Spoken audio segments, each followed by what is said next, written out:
All right. So, welcome to today's episode. We are here with Krystyn, and I'm Lindsey. And Satish, my co host, is not here today. So, it's just the girls. And we are going to be chatting everything homeschool. And yeah, Krystyn's living a really cool homeschool lifestyle. Maybe you could just give us like a quick intro about you and your family and what you guys are up Yeah. to. Yeah. So I'm Krystyn. I'm from Southeast Saskatchewan in Canada, and we have a 100 head beef cattle operation here that we run. We've only been farming. We farmed our whole lives, my husband and I, but we've only been doing this for about 10 years together, and it's been a process. The cattle market hasn't always been the best, but the last year and this year have been phenomenal, which has been really good. We have dogs, cats, chickens, horses, a little bit of everything around here. It's a bit of a funny farm. That's Yeah, we have two kids together. We have a 9-year-old girl and a 5-year-old boy, and we've been together 14 years, I believe.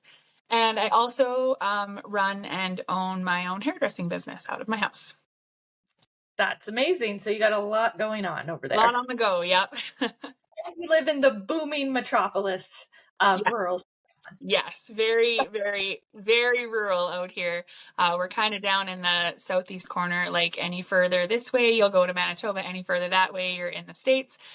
So we're kind of right here in the corner. And I was born and raised here. I really felt drawn to be back in the community and do what I can to help keep the community strong. We only have about 200 people in our town that we're from. And yeah, it's very small. But the town has held its own for years, and we lost our school. I think my brother's, who's 2 years younger than me, was the last class that graduated out of that school, and they tore it down and stuff. So all of our kids go to the school in the next town over. And yeah, the community is such an amazing place. The camaraderie here and the sense of belonging is amazing. And I knew that I had to come back and I had to contribute the best I could. So yeah, that's what we're doing. It's so lovely.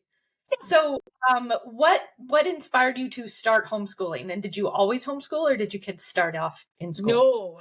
No, no. So uh our daughter Jolene was in play school before COVID happened. And when I first heard about homeschooling, I was like, sounds weird. Because I know of some people that have come out of homeschooling and are super shy and super like, introverted, which there's nothing wrong with that. Those are some of my favorite people and it's amazing. But I was just like, oh no, that's weird.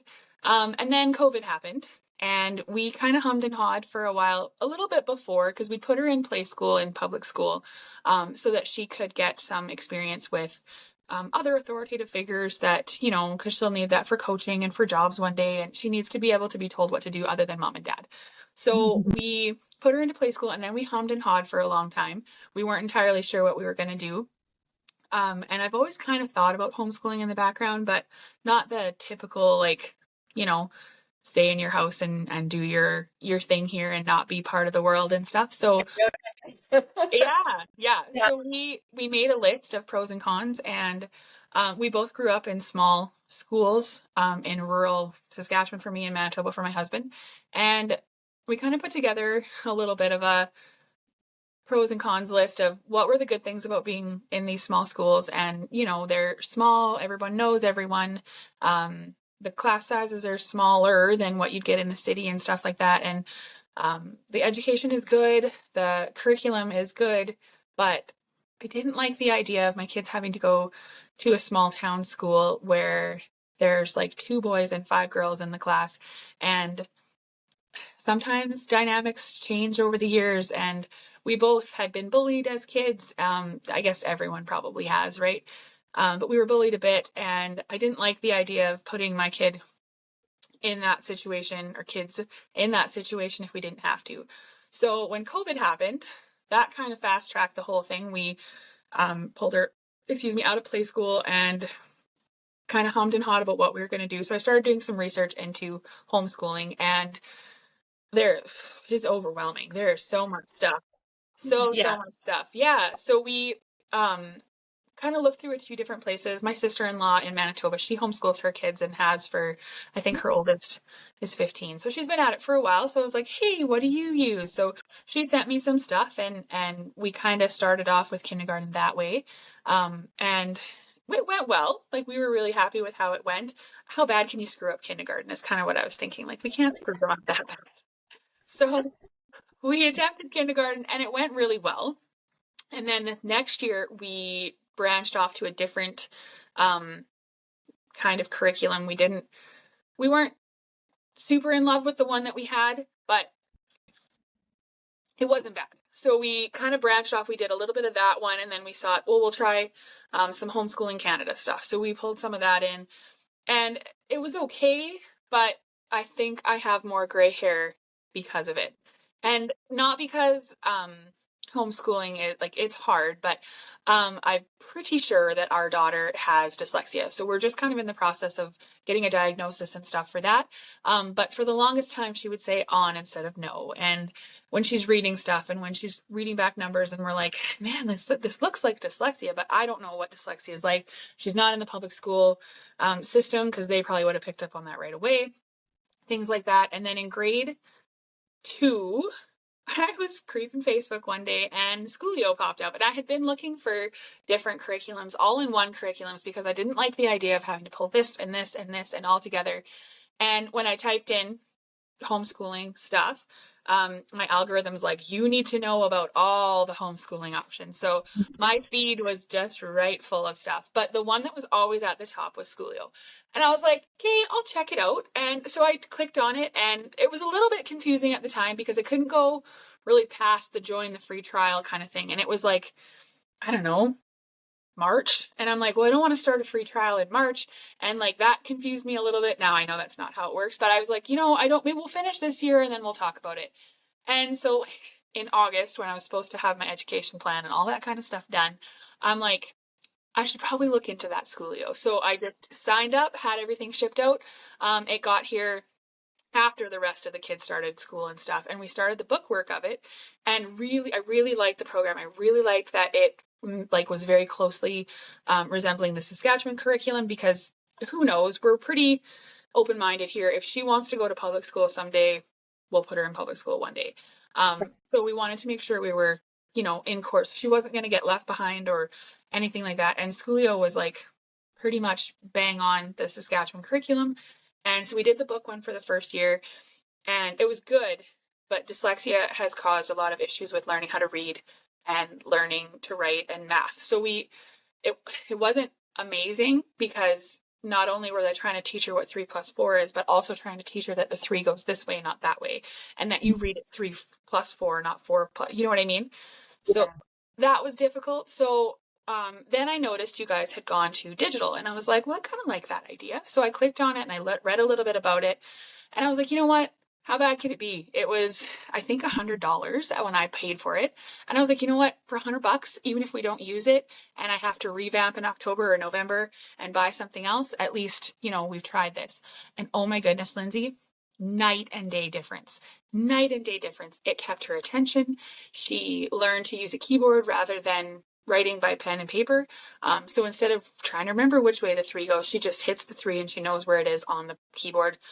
Such a difference. Over again, right? Exactly. And then now she writes that stuff out, because she knows what a 3 looks like on the keyboard. She'll write the 3 the right way. So That's awesome. It's been night and day. Like, I wasn't sure at the start. She's like, Mom, it's about space. I don't even like space. I'm like, well, let's just try it. And now she thinks it's great. She's in is it the Meta World? Is that what we called it? She's been in there, and she's like, this is really cool, Mom. Did you see this? And she was part of that Halloween party thing that we had, and she really enjoyed that. When we got the glitches worked out, she really enjoyed that. And she really enjoyed it. And Schoolio has just been like the answer to the questions that we had. Everything is there. I don't have to worry about finding an English this and a math that. I just I want her to do English Monday, Tuesday, Wednesday, Thursday, Friday. I want her to do math Monday, Tuesday, Thursday, and I want her to do science these other days. And I just hit schedule, and bam, it's done. That's amazing. Nice. It is, except I except I forgot to book off between Christmas and New Year's. And by Christmas and New Year's Day, I booked those off, or Christmas and Boxing Day, I booked those off, but completely didn't think of the other stuff. So other kids are coming into the hair shop, getting their hair done, and she's like, why aren't they in school, Mom? I'm like, oh, well, they get a break. She's like, I didn't get a break. I'm like, whoops. But she'll be done in May. They'll be done in June. It'll all work out in the wash. So Yeah, and they're probably in school like 6 hours a day, and or she 8, probably long time. one hour or so to do it. Hour and a half tops. Like, Yeah. it's way better, she thinks. So Yeah, that's awesome. I'm so glad it's working for her, and I agree.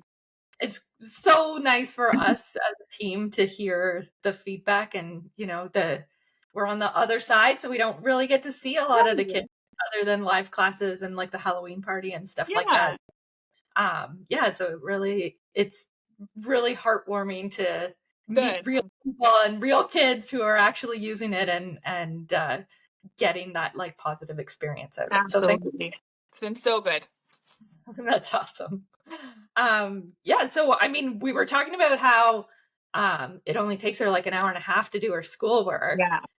How do you find that with the whole farming thing? Like, did that play a role in deciding to homeschool? Or yes, because I work full time. The farm takes up the rest of our time. We have just like different spurts. Like in 2 weeks we start calving, so all of our baby calves come. It gets a little bit nutty. So the second 2 weeks of March, April and May will be a little bit nutty. So I book my hairdressing shop accordingly. I try not to book anybody after 5 o'clock. So then we can go out, do our tagging, do all that kind of stuff. And we either do, like, I usually schedule my hair shop between 10 and 5, sometimes between 10 and 8, depends on the day. So we would do school in the morning, and we found that worked really well. And then the mornings were getting a little bit busy because my daughter loves hockey. So we put her in minor hockey this year, and she absolutely adores it. Would spend the entire year on the ice if you let her. So we built her an outdoor rink outside, and the weather's been weird. I'm not sure what it's like where you are, but it's been like unseasonably warmer than it has been, right? Like really here. Yeah. It's been a mild winter. It's been amazing. Don't get me wrong. I'm not going to balk it for sure. But so she had this outdoor rink, and it took a really long time for it to get cold enough so that she could skate on it.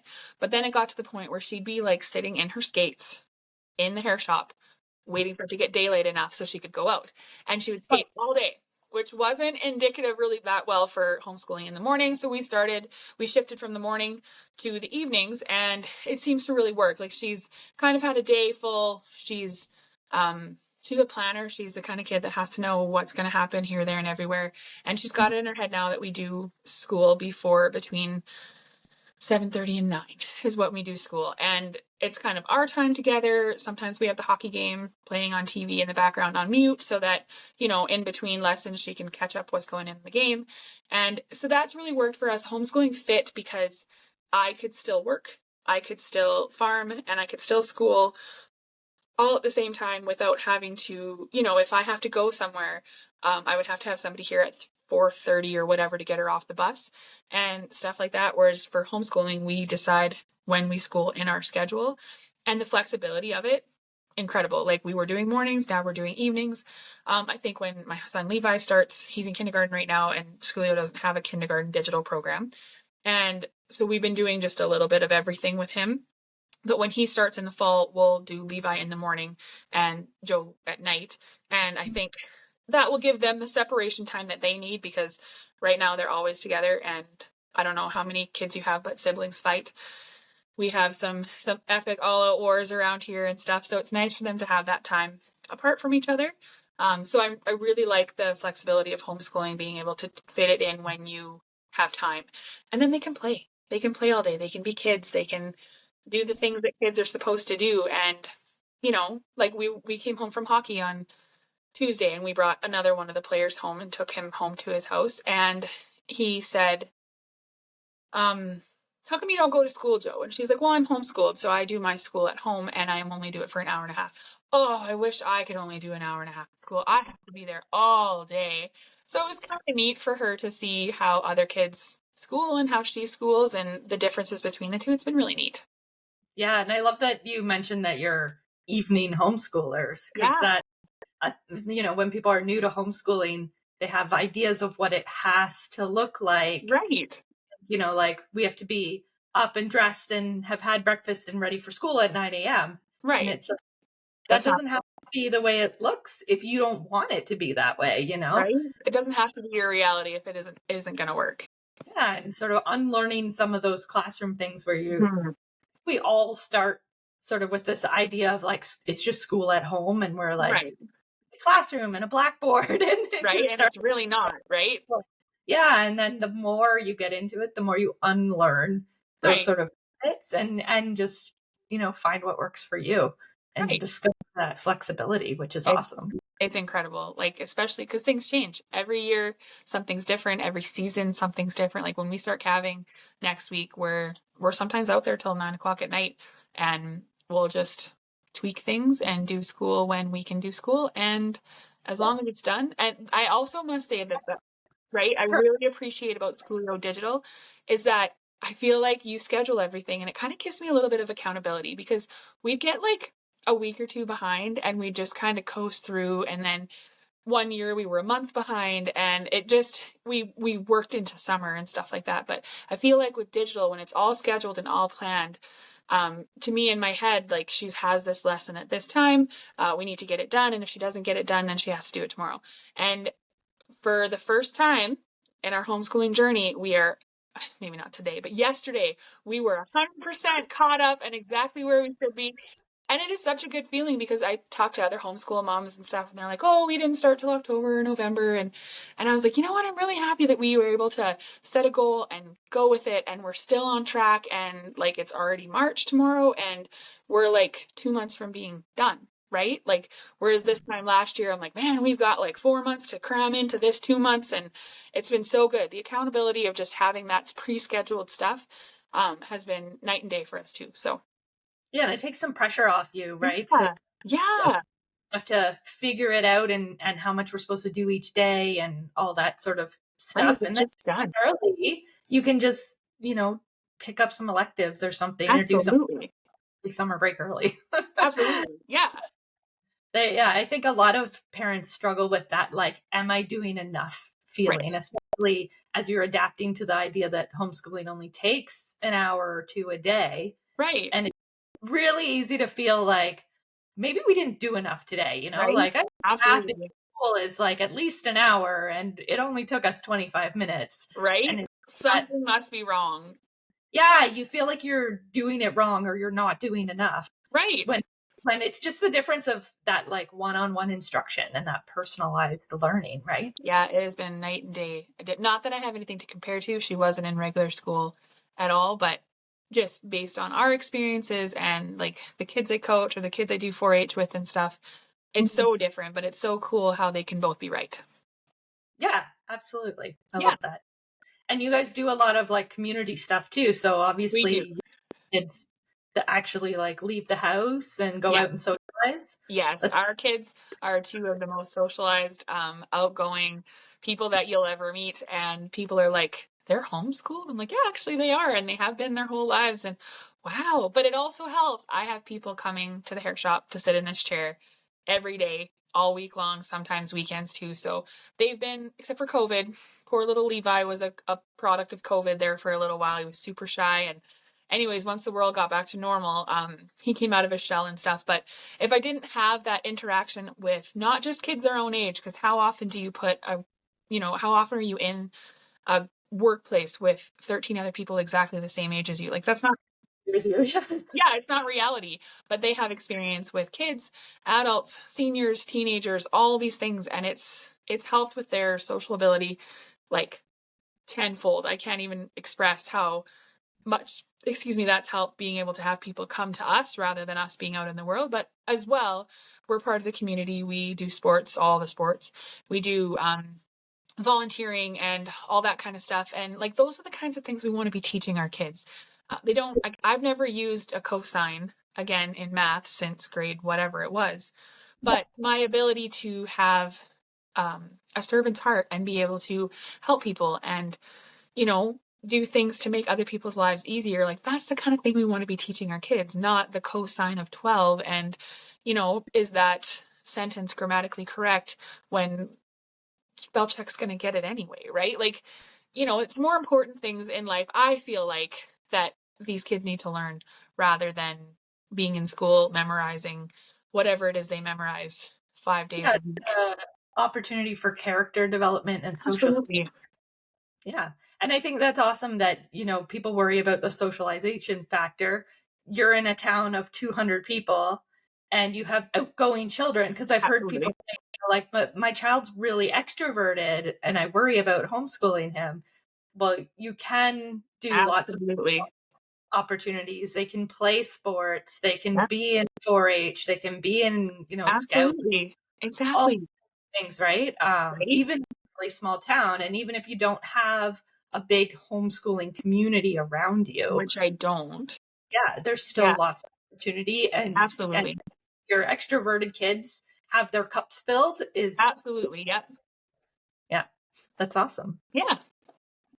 All right. Well, I think that's probably a wrap. Okay. Did you have any last thoughts? Not really. I think it's such a good program and it fits so well with a working mom who, the food on the table has to happen. And if you don't make money, you don't keep, living.